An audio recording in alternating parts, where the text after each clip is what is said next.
Sampurasun para mitra, kalintang bingahna tiasa patepang deui dina acara Pani Ismanah di kanal YouTube YKB Bahasa Sunda.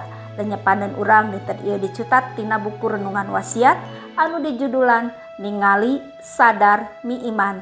Dumasar kitab Wahyu pasal 1 ayat 8 dugi ka 20. Sareng nas nu janten puseur panglenyepan urang nyaeta ayatna nu ka-18 anu unggalna kieu.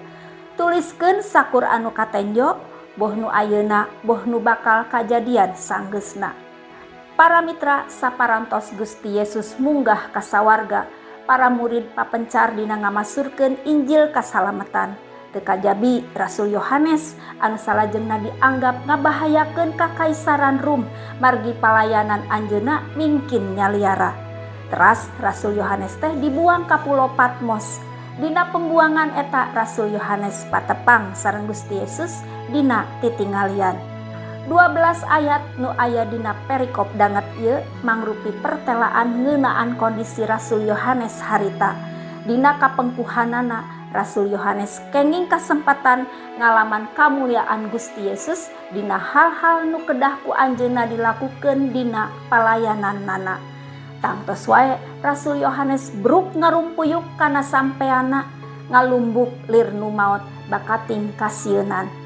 Nanging Rasul Yohanes nyeratkeun kalawan eces pisan kumaha Gusti Yesus nyabak ka anjeunna ku pandangan tengen bari ngalahir sangkan ulah sieun. Sareng mepelingan yen Gusti Yesus teh sobatna nu pupus tapi ayeuna hirup sareng jumeneng salalanggengna.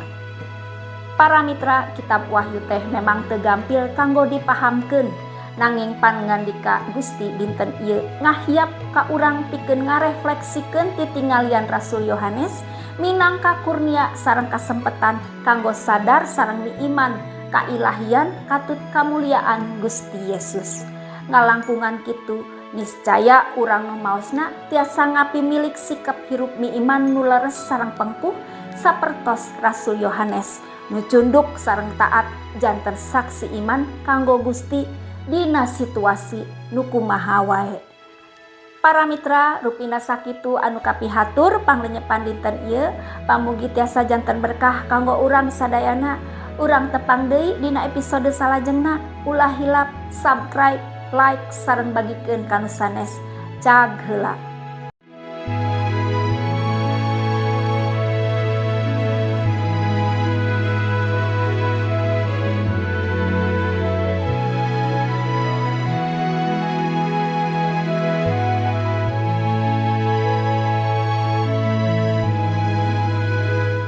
Sahabat, mari dukung pelayanan dan pekabaran Injil melalui YKB dengan membagikan link acara ini kepada sebanyak mungkin orang.